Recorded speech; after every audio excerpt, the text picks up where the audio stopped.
Deep dives and blue skies. Welcome back to Talking Blue with Nick, the best Dodgers analytical podcast that you can find.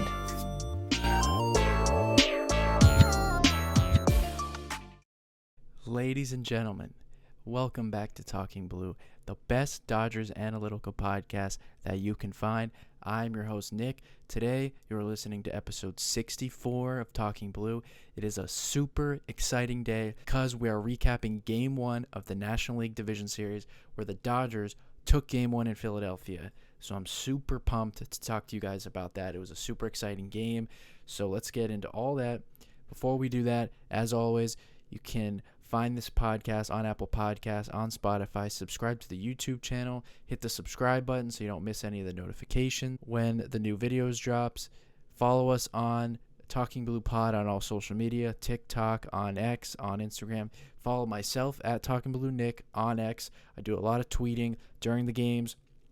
I tweet a lot of breakdowns and little stuff like that, videos of certain players, all that kind of stuff. If you're interested in that, you can give myself a follow at Talking Blue Nick, and on Reddit as well at competitive-week8715. Before we get into the first game and all of that stuff, if you guys are a regular on this channel, I did not post a recap pod of the Dodgers and the Reds. Unfortunately, my camera wasn't recording. Something happened where it got deleted. Then I tried to just post the audio. That didn't work either, so I had to scrap the whole thing. I was super pissed. I had a nice hour-long podcast talking about so many things, about both games, all the players. So we're going to talk about it's okay because we can talk about some of the guys who played in that series who played well in the first game. Let's waste no time. Let's get right into it. I'm going to run through the game really quick for those of you who might not have seen, although I doubt there are any of you who did not see. And then we'll just talk about we'll just break down the game and all that kind of stuff. Shohei Ohtani on the mound making history. He's in the lineup, leading off as the DH and as the starting pitcher, going up against Christopher Sanchez, who's probably going to finish second or third in the NL Cy Young. One of the better pitchers in the game, stepping up for Zach Wheeler going down. The scoring started in the bottom of the second. Shohei was on the mound, a leadoff walk to Alec Boehm, then a single by Brandon Marsh, then a JT Realmuto triple. Realmuto gets all the way to third. Teoscar kind of took a horrible route at the ball. 2-run score, and the Phillies go up 2-0. A couple batters later, Harrison Bader flew out to left field. One of the rare times that I get got for a home run. I was pretty confident that this ball was way out, but it was a fly out at the wall, so it's a sac fly. So the Phillies go up 3-0. They would get out of the inning. Christopher Sanchez would pitch really well through the third, through the fourth, through the fifth. Dodgers do not have a run. To the top of the sixth inning, the Phillies get the first two Dodgers out, and then a 2-out walk from Freddie Freeman. A 2-out single from Tommy Edman brings up, of course, the man of the postseason, as always, Kike Hernandez. He doubles into the left field corner to make it a one-run game. Both Freddie and Tommy Edman score. It's now a one-run game. The Phillies would get out of the inning, so it is a 3-2 game. Max Muncy came in to pinch hit. Shohei goes back out for the sixth, a 1-2-3 inning. So they have all the momentum going into the seventh inning, down 1 run. Andy Pages starts off the seventh with a nice hard-hit single. Then a hit by pitch by Will Smith. He came in to pinch hit for Ben Rortvedt. He gets hit, so it's second and third. Shohei Ohtani comes up. He has not hit well at this point in the game. They bring in Matt Strahm to pitch to Shohei. Shohei goes down looking. Then Mookie Betts comes up, and he pops up. So 2 outs. This is right here. When I was watching this part of the game, I was thinking that this is the game right here. If you can't tie the game right here when you had the meat of the order with nobody out, then I think they were going to lose. Teoscar Hernandez hits a home run to right center field off of Matt Strahm, 2 outs.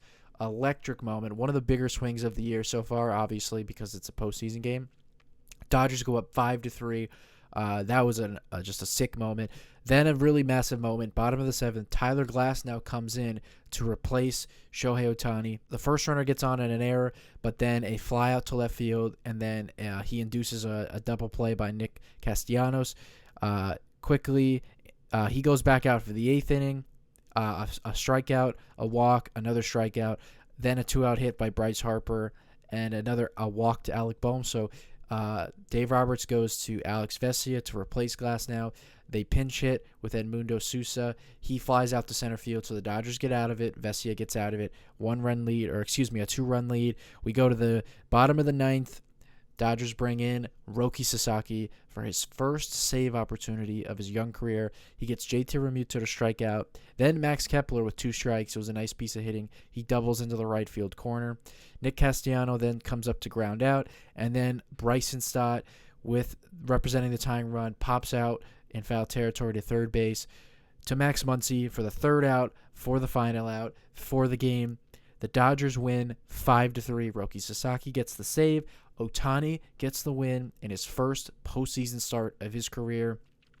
An electric game. Before the game, there was not really many roster moves, shocking, things. Will Smith is on the roster as the third catcher again. He didn't play in the Red Series, of course. They do come out and say that he's pretty close to 100%. It was likely we were going to see him in this game. That obviously happened. So I would imagine in Game 2 he will get the start. The only other moves were Kershaw basically replacing Justin Robleski. And then a little surprising move was no Edgardo Henriquez. So as soon as I saw that, I ultimately thought we're definitely going to see Tyler Glasnow in Game 1 because the way that this series is mapped out, this usually doesn't happen in the Dodgers' history of playing in the NLDS for 13 straight years. There's a lot of off days. So the Dodgers obviously played on Saturday, off today, Sunday, at the time of this recording. October 5th, they will play again. Game 2 will be Monday. Another off day because that's a travel day to go to LA. Then they play Wednesday, Thursday, and if the series goes to Game 5 will be on Saturday. Usually not the case. Normally the way it plays out is that the Dodgers will play on Saturday and Sunday, back-to-back games. Game 3 will be on that following Tuesday. So they get the benefit of the schedule and the rest. So it really allows both teams, obviously it's the Phillies as well, both teams to be really aggressive with the bullpen. And with the way that the Dodgers are going to use the starters, we all know they're going to be super creative. Dave Roberts has no choice but to be really creative with this pitching staff. And with all the off days, they were able to throw Shohei Saturday, and then Game 2 would be 6 days of rest for Blake Snell. So he can go Game 2, and then obviously Yamamoto would also have rest when he goes Wednesday. So that means if you could have Tyler Glasnow start on which would be Game 4 on Thursday, but if you wait all the way until then for him to pitch, then he will not have pitched in almost 2 weeks. And, that's not really a great recipe for a guy to go out there in a big game. Obviously, if it gets to Game 4, presumably, you would imagine it's a big game. So the Dodgers pitch him in relief, so not only does it allow him doesn't have to rest until he pitches Game 4, but they get to use, one of the better pitchers in the game out of relief. So that was pretty sick. I'm going to break down all that stuff. Those are the little things that I was thinking going into this game. As soon as I saw no Edgardo Henriquez, I thought we were definitely going to see Glasnow in this game. Pitched solid out of the bullpen. Would have liked him to finish the game, but he did what he could. So, quickly, let's talk about Shohei Ohtani first. Pretty amazing start, all things considered. Quickly, Shohei's final line: 6 innings pitched, 3 hits, 3 earned runs, 1 walk, 9 strikeouts. He had 23 whiffs in the game, so a lot of swings and misses. Bad job on me. I didn't go and look at his whiffs for every start this year, but I'm pretty sure that is the most he's had in a single start. So that's pretty sick. He had the most swing and miss he's had all year in this game. Against the Phillies team, who I don't think swings and misses too much. Obviously, Schwarber is a guy who hits a lot of home runs, but he will swing and miss. But guys like Trey Turner, Bryson Stott, JT Realmuto, even Harper, I would imagine, aren't guys who have a ton of swing and miss. So that's pretty impressive. Shohei was electric. So obviously he gave up the 3 earned runs. That was in the second inning. When I was watching the game, obviously as a fan, I'm sitting there in front of my TV watching the game. The second inning starts. Alec Bohm is leading off. He takes a walk, a good at-bat. It was a full count. He didn't chase a fastball that was inside. Then Brandon Marsh fouled off a couple pitches and then ultimately singled up the middle. And then obviously JT Realmuto, I forgot if it was the first pitch. I don't think it was, but it was early in the at-bat. He rips a baseball into right center field, hit the ball super hard. A lot of people were really pissed about Teoscar's route to the ball. A lot of people were calling him lazy. I was not as mad in the moment about him being lazy, because I think based on how the ball was hit and he just took a route. I think it was more of a bad route than it was laziness. Now, both are inexcusable. You can't take a horrible route and you can't be lazy. I think it was like the ball was hit, he took a bad route, realized he couldn't cut it off, so he just slowed up. So that's what kind of made it look like he was being more lazy. I think if he tried a little bit harder, he still would have missed it anyways. So anyways, people were really mad about that. The only reason I wasn't too pissed also is because I don't think there would have been much of a difference in the inning, because both runs were going to score, and then ultimately there was a sac fly by Harrison Bader. Now, before the sac fly, there was a ground out. So obviously if the runner, Remuto, is held to second, and then there is a ground out, fly out, instead of it being 3 runs, it's then 2, which obviously 1 run in the postseason can mean anything. But at the end of the day, the Phillies put the ball in play, hit the ball hard. I wasn't super pissed about it. I didn't feel like we were going to lose the game because of that. But what's funny is that was the only bad inning, for Shohei on the mound. He was dominant other than that. And early in the game, before the Dodgers got some runs on the board, I was thinking to myself, shit, man, we're going to lose this game because Shohei just had 1 bad inning. Because in the innings following that, the 3rd inning, the 4th inning, the 5th inning, the 6th inning, he was racking up the strikeouts, swings and misses, pounding the strike zone. That walk to Alec Bohm was the only walk he had all game. He was throwing super hard. The fastball was really electric. And once again, Shohei continues to mix up his repertoire, start to start, and throw more pitches. We obviously all know that he has a ton of pitches, basically 7. For the most part, it's going to be fastball, four-seam fastball, slider, which is a little bit harder than the sweeper he throws.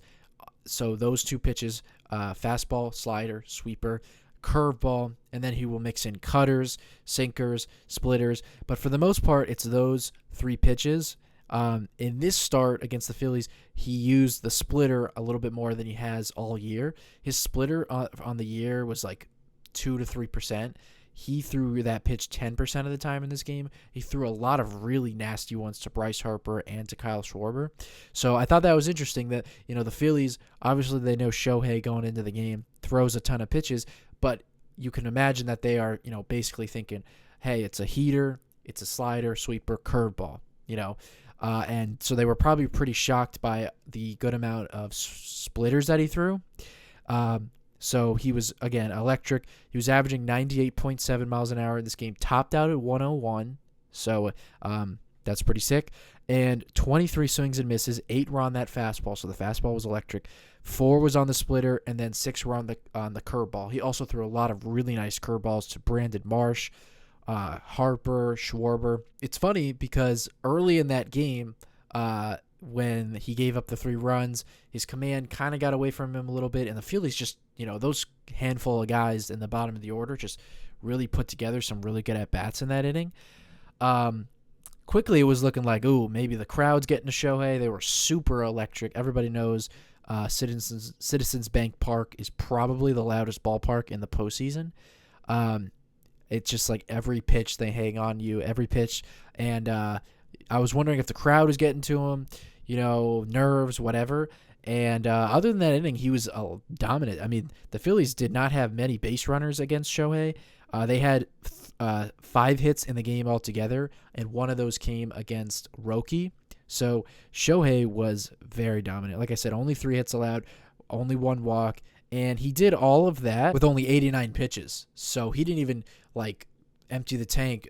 Dave Roberts actually said before the game 6 to 7 innings would be great. And shout out to Dave Roberts because, part of this is by necessity because the bullpen's been bad, but just reading the room, the right thing to do as a manager is just, not worry about what the roster was supposed to be or could have been, just what's in front of you right now. And right now, what's in front of Dave Roberts is a nasty, nasty starting rotation that are all built up and ready to go. 100 pitches, a little bit more than that maybe, like we saw with Yamamoto in Game 2 of the Wild Card Series. And not being too careful, not being too, kind of what he's been in the past where he's not afraid to take a guy out 80 pitches or something. He set the precedent. Hey, Shohei, we need 6 or 7 innings, and then we're going to hand it over to Glasnow. So Shohei, now obviously with the bat, Shohei was horrible. He struck out 4 times in this game. I believe 2 were in big spots, and then 2 were with nobody on. I think he struck out swinging twice and then struck out looking twice.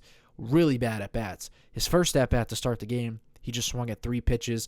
It would look like he really decided, I'm going up there. I want to get this at bat out of the way. Obviously, he's not trying to get out, but he was going to be aggressive, try to put the ball in play to get ready to pitch.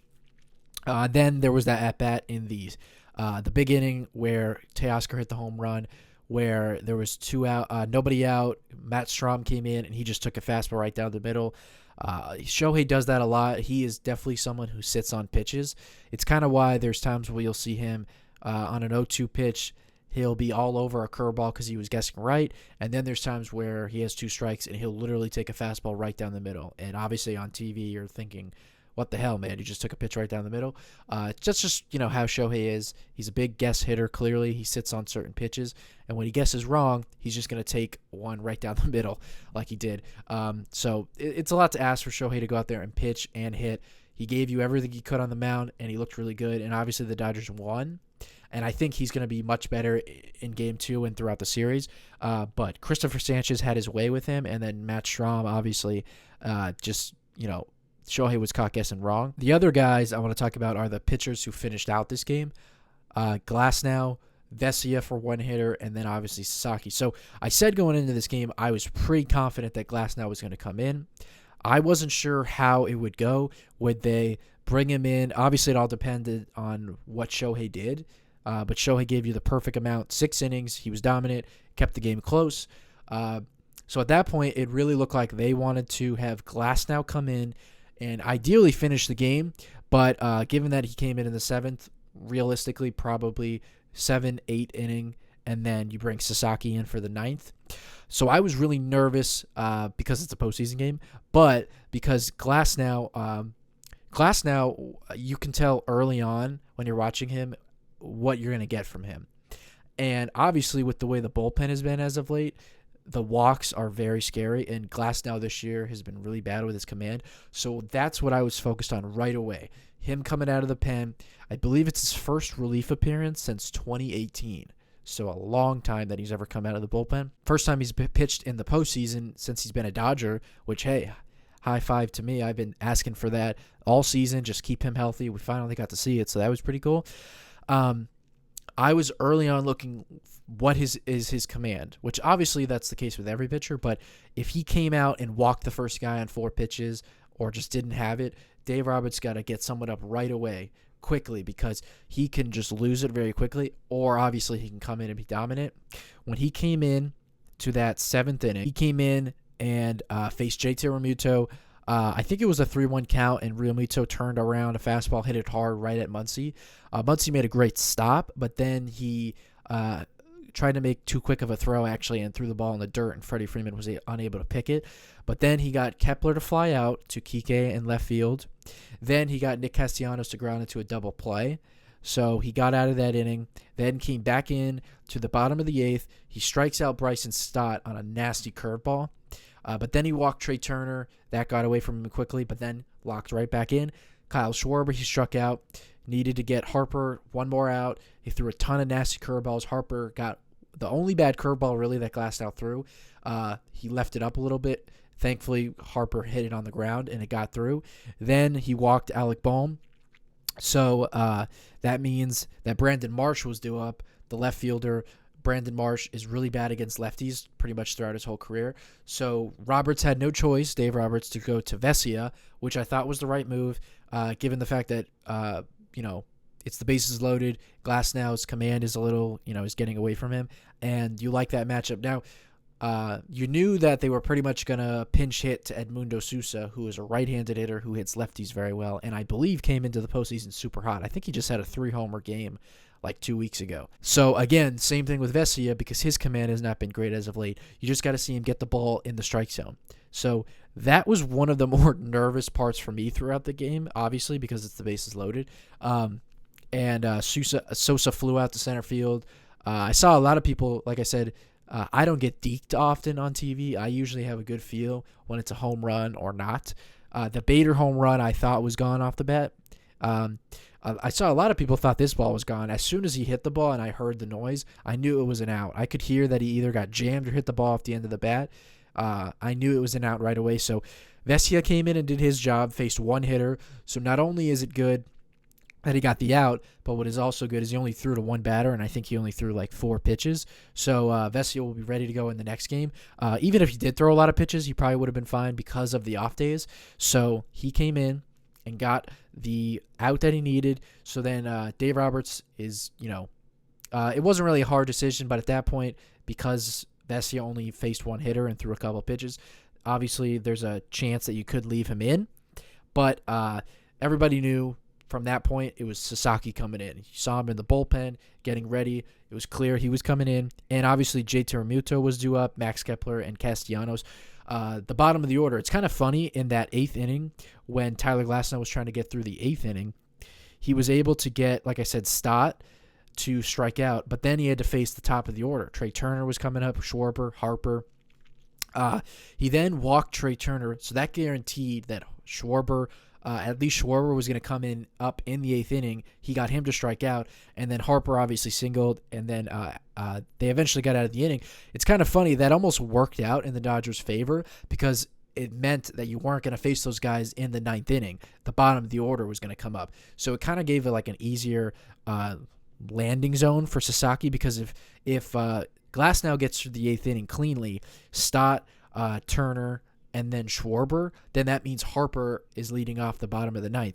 And maybe at that point, if Tyler Glasnow got through the 8th inning cleanly, then they probably would have just left him in, because the fastball was looking pretty electric. The curveball was looking really good. The only thing Glasnow didn't have was his slider. He kept going to the slider to the low and outside corner to a right-hander, and he was just not getting the call. They were all just off the plate, so it wasn't like he was getting squeezed, but he wasn't getting any favorable calls, so he just didn't really have that pitch. So anyways, they probably would have sent him back out there if he was looking nasty. Dave Roberts makes the correct decision to bring in Roki. Again, it's just amazing where Roki is at. And in my podcast that ended up getting freaking deleted, I talked a lot about Roki. But he comes in, Realmuto was leading off, a couple foul balls. He was throwing 100 again, 101, and then he gets a splitter to strike out Realmuto looking. And it's funny, he threw it in a spot you would not like to throw a splitter. He threw the ball up, but because the splitter has so much drop to it and is so nasty, I'm sure that when the ball was in the air coming towards Realmuto, when the ball was in flight, he thought that pitch was up, either a fastball up or it was a splitter that was just not close to the zone. And the ball dropped just enough to catch part of the zone, and it was a strike. Not a great pitch, but it was strike 3, and it fooled him. Then Max Kepler came up, and Sasaki landed a perfect fastball in the outside corner at 100.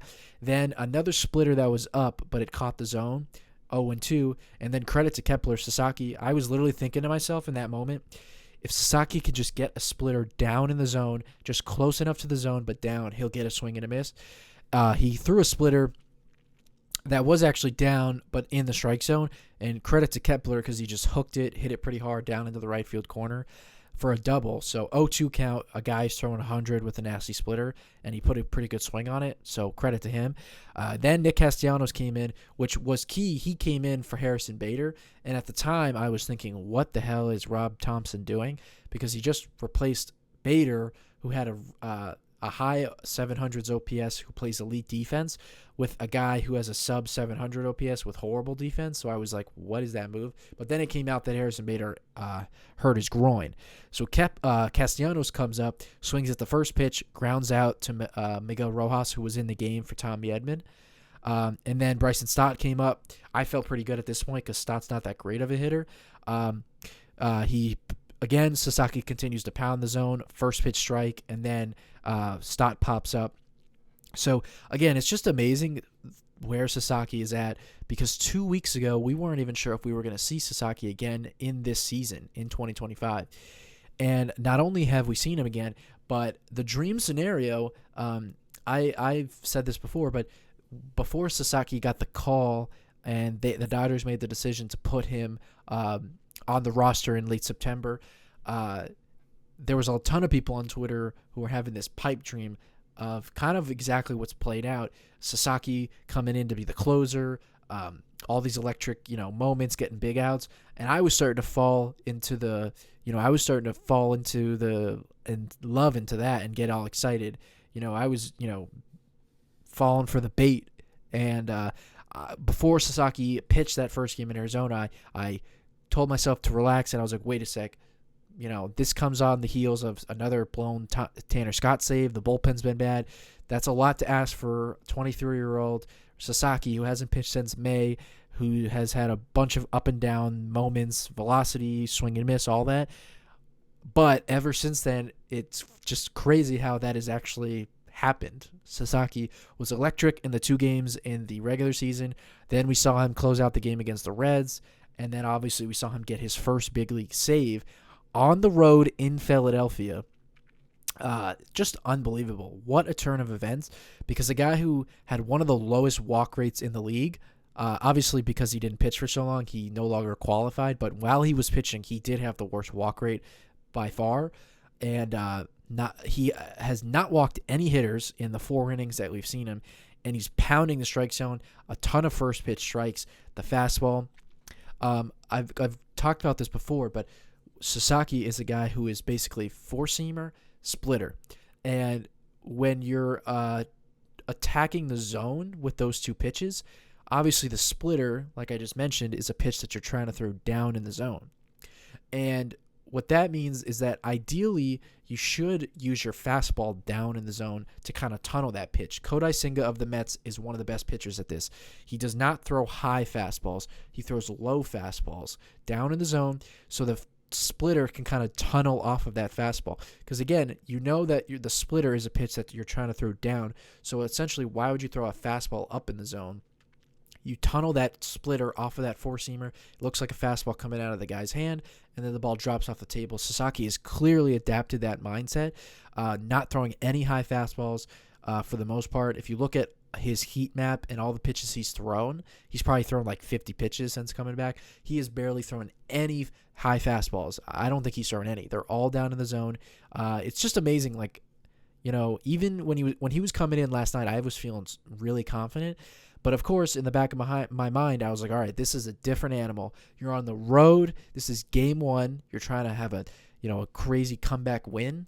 Game 1 on the road in Philadelphia, which most people would probably say is the toughest place to go into on the road for a postseason game. 23 years old, never had a save. Like, you're pretty much, if you were to create a fake scenario and make it as hard as possible, like, the hardest level on a video game, that's probably it. On the road, Philadelphia, that electric crowd, game 1, never had a save, all that stuff. And again, I was wondering, is this a moment where his command gets away from him? And not at all. I think he threw 11 pitches, 9 strikes. He just pounded the strike zone. Obviously, only had 1 strikeout, didn't have a ton of swings and misses like he has been racking up since he's come back. But still, just amazing stuff from Roki Sasaki. Obviously, the pitching staff was amazing, especially the bullpen. Didn't allow any earned runs in this game. So that's amazing. So let's talk about the offense, and specifically the 2 Hernandez brothers, Teoscar, and, of course, Kike. I just wanted to give 2 stats quickly. 2 regular season stats from the Dodgers. They were second in comeback wins in the regular season behind the Toronto Blue Jays. In all of Major League Baseball, the second most comeback wins, and they had the most 2-out runs in all of Major League Baseball this year. 2 incredibly important stats for the postseason, because there will be times when you fall behind and you need to be able to respond when the pressure is on, and 2-out runs are obviously massive. In the 6th inning, Mookie Betts grounded out, Teoscar struck out, nobody on, 2 outs, Freddie Freeman walk, Tommy Edman single, boom, Kike doubles into the corner to make it a 1-run game. Again, a 2-out RBI, and then obviously Teoscar's home run was also with 2 outs. So another comeback win, and all our runs were scored with 2 outs. So obviously the biggest reason why they ever were able to win this game were those 2 stats right there.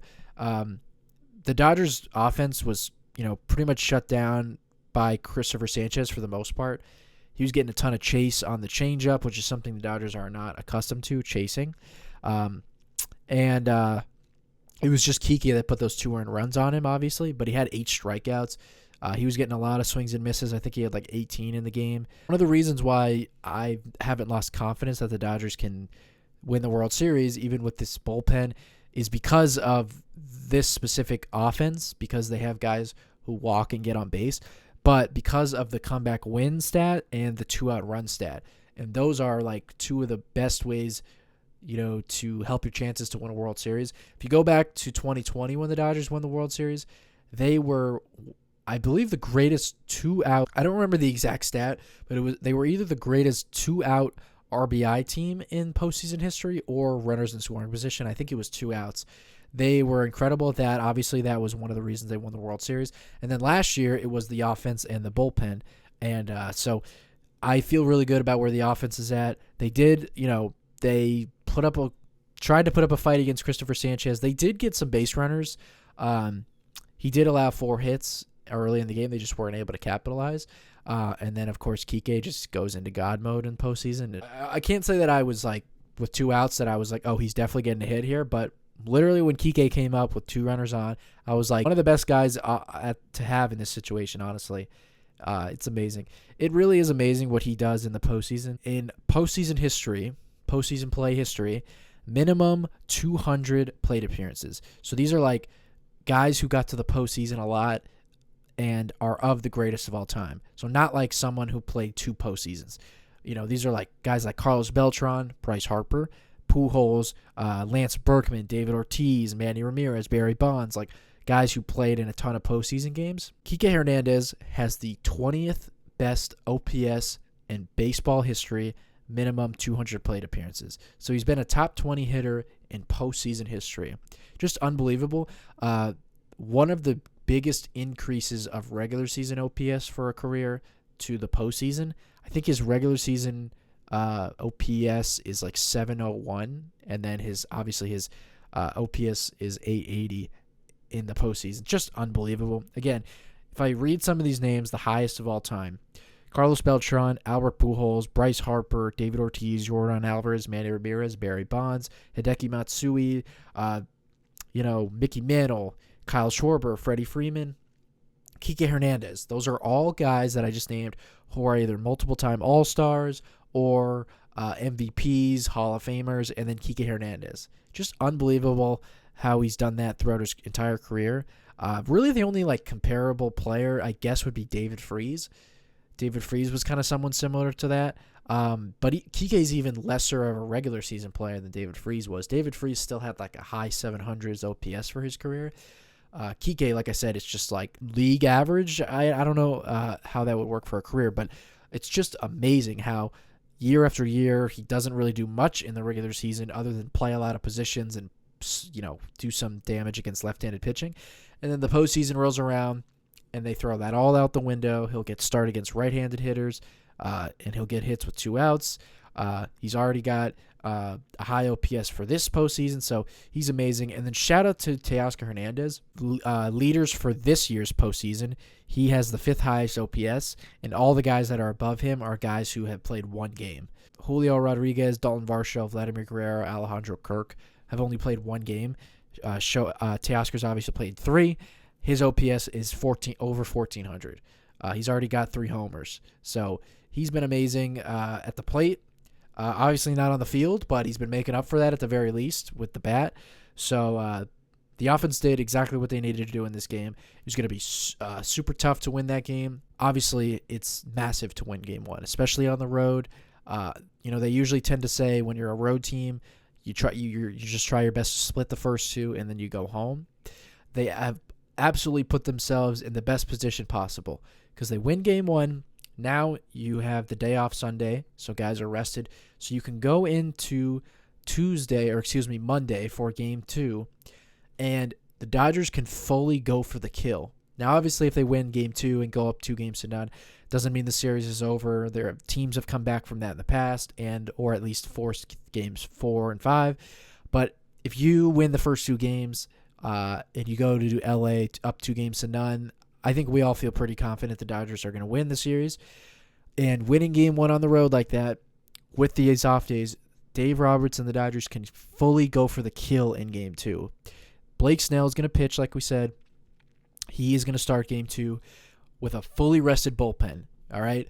Obviously, the guy who came out in relief and pitched the most innings and threw the most pitches was Tyler Glasnow.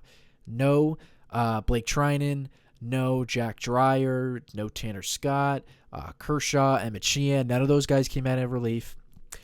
And Alex Vesia, who is their best reliever, right now it looks like it's Roki, but, Alex Vesia for the season, he only threw a handful of pitches, and then obviously Sasaki only threw 11. So they're going to be fully rested to attack the Phillies and do everything they can, unload the pen if they need, all that stuff to win game 2.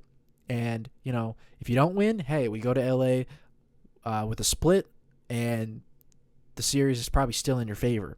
You go up to L.A., up 2-0, and you're smelling blood. So obviously getting this win was amazing. And then my last thoughts on this game, just from a fan's perspective, the most fun and then tormenting part of being a fan is these kind of postseason games. I was nervous for the game to start. The game started. The Phillies went up 3-0, so immediately you're feeling like, all right, this is looking like a loss. Then the Dodgers got back into the game.